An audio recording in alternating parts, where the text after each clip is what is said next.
How many people do you think live in this city? Guess a number. Got it? It's just 52,000. Surprisingly few, but the city is so amazing. I need to show it to you. It has everything. Custom ports, drawbridges, beautiful parks, low density urban sprawl, skyscrapers, and so much more. Let's explore the city together, starting from this Golden Gate Bridge. Entering the city from this side, we are immediately greeted with so many special things. For one, we got a beautiful pier with a bunch of boats. In most cities, this would already be the special thing, but that is just the beginning here. There's even a ferry stop here at the end.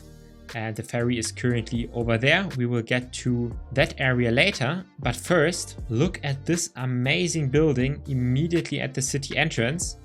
What you see right here is the National Gallery of Art. It really looks like a massive government building of some sort, but it still costs a lot in upkeep. Further behind the bridge, we have this building, which looks like a dockyard, but is the building where all the small ferries come from. And then to the right, we have all these drawbridges.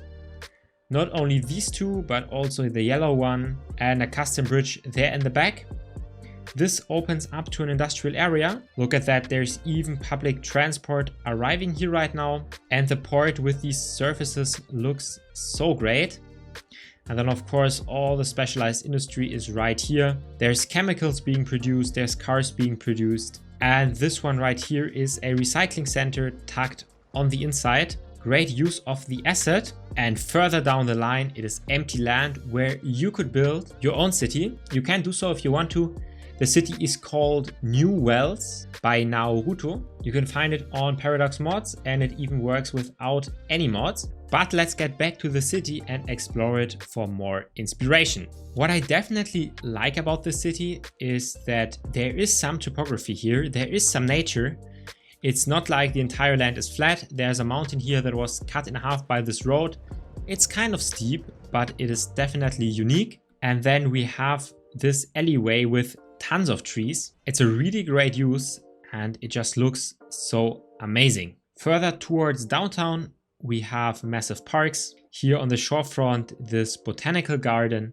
You can really imagine it being here, even with the palm trees on the promenade. And then we can already see here, there is just a custom asset spamming down a bunch of props, making everything look chaotic, but maybe there was an old building right here that got destroyed and now it's in the process of being rebuilt. These buildings right here, I actually love them in the game as well. If you don't know, these are storage units of the fishing areas. They are quite versatile even for industrial areas, so if you're looking for them, that's where you can find them. And then here you can really see everywhere where one looks, there is greenery, green area and nature. Overall, a really livable city, combining modern assets such as this hospital with some more older looking buildings like these medium density homes here. But what I want to show you especially is this shorefront and of course the main bay area of the city. There's so many amazing things that one can take inspiration from. For one, of course, these key walls with the buildings, but what's even better is this park and train station area. I mean, let's dissect it. We have a massive main train station right here with a lot of train lines. It has a dedicated bus lane attaching to it. There we can already see a bus arriving. And then there is a lot of bike parking. And for everyone that arrives in the city via train, like this train coming by here, right this moment, there's even another one arriving. So this is really a busy station. They can immediately head over here to a park. Maybe they're also waiting for a train here. And this one combines multiple of the new parks that were added with the latest update. We have the Bouncy Castle Park next to the Park View Eatery. And then a third one, the Pavilion Restaurant. What makes these parks so amazing is that they are seamlessly connected. It truly looks like one large area. And also I really like these stones, even though these stones are part of the Park View Eatery.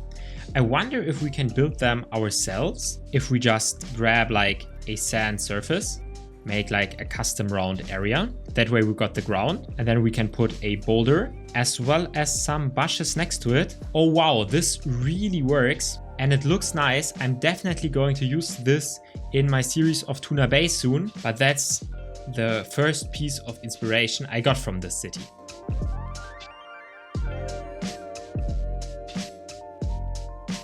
But we're definitely not done here, because following along the coastline, we get to the beach. And look at it, it just looks like quite a nice tourist spot and gets me wondering, how does one build a beach like this?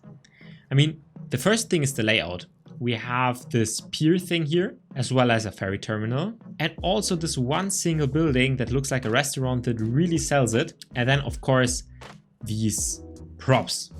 How do we get these props? Let's quickly take a look. We can find them here under residential props. We have these deck chairs. They come in varying colors, so every time you place them, the color changes. And then the umbrellas are in the same tab. There's different types, like these round ones or these square ones, and you just place them down in repeating pattern, and that's how you get a shoreline like this. Also, of course, this one also uses the sand texture.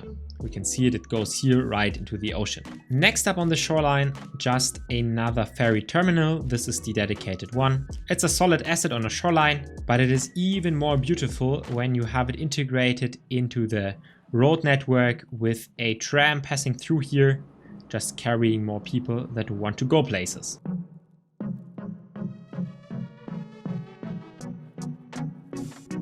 However, following that, here is the next thing I'm going to take massive inspiration from, and that is this shoreline. Don't get distracted by the port behind it. I'm not sure if that is the best placement for it, but we have, again, this amazing alleyway with a bunch of trees, and then some more medium density housing. On the inside, it looks like an office park, just a lot of car-centric area, but the valuable property with the best view over the bay, I mean, look at this, is reserved for villas, for expensive housing.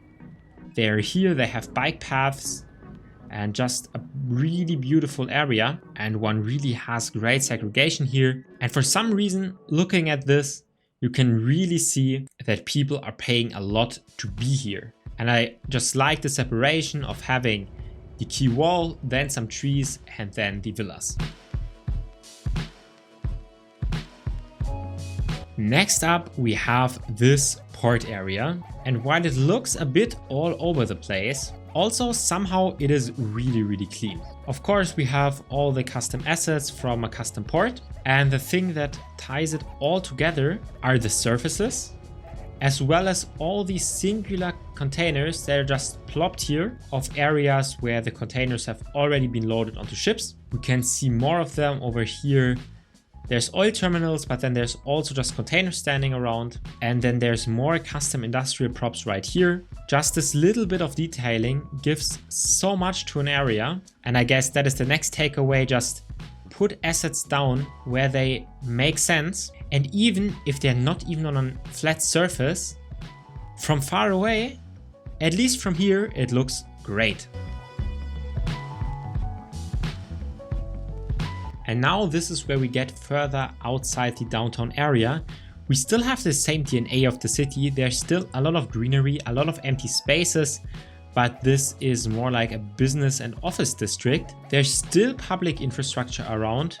We can see people here waiting in the middle for a tram. There is bike racks everywhere. And we can see this one massive building over here. That is the special building, the conference center. It's actually a really nice asset, and it is in a pedestrian zone, which makes perfect sense. There's always lots of people walking around here. You don't want cars driving right in front of it. Amazing choice. And then directly behind it is where even lower density area starts, with even more greenery. We still have some massive concrete buildings like the shipyard, and here this office park with lots of parking. But now there's just more and more trees, and as we get along it, we slowly transition into suburban sprawl. And that is done beautifully here.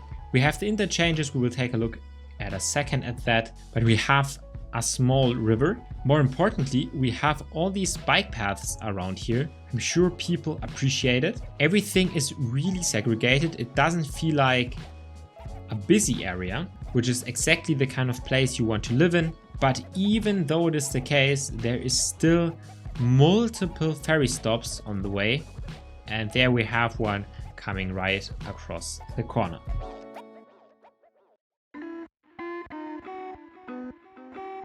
Wow, this ferry is wobbly. I would not want to take it, but at least there's some sort of public transport. This urban sprawl is just really large. Look at it, it goes out very far. Yes, there's still a lot of empty land, but compared to the size of the city, it is just a massive area. The highway connects with some nice interchanges. I think this one here is a trumpet interchange. Yes, you can find it right here under the pre-built intersections. And right here it also has a bit of custom lane management.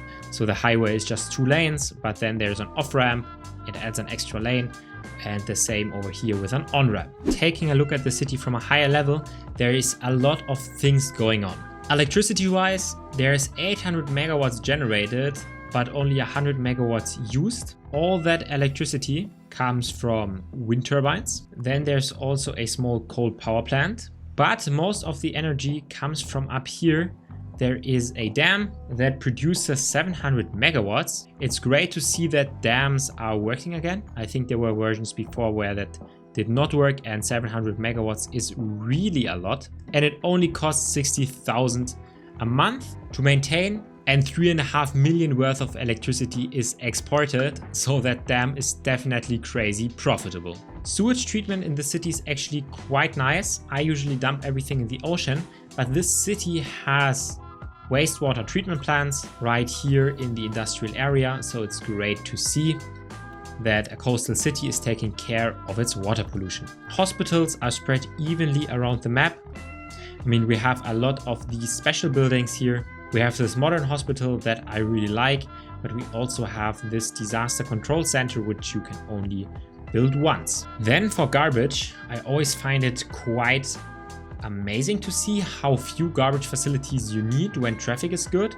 There's just this one recycling center on this whole part of the map, and it serves the entire area. And the only reason it works is because of good traffic. If your trucks are stuck in traffic, they can't collect garbage, and then it doesn't work out. So you definitely don't need garbage collection everywhere. 1 or 2 good locations are sufficient for even a larger city. Education, fire, police is all pretty standard. Public transport is quite complex. We already saw a few of the lines. Of course, we have a lot of these ferry terminals. There's an airport, but that only has outside connections because, well, there's just one. And then the city has 4 train routes. They go here from this main station out to the outside, and then there's additional train routes crossing through the area, and here in the city we have the train yards where they come from. Overall, this city is crazy profitable, 21 million in taxes, and what surprised me is that 13 million come from office taxes. It's spread evenly across software and financial. Let's try to see who makes all that money by looking at company profitability. And I mean, these towers are quite profitable.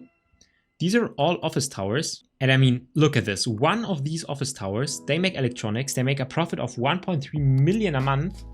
And if we expand that, that's 200,000 a month in taxes alone. And I assume that every one of these towers, yes, every one of these green towers you see here is paying 200,000 in taxes.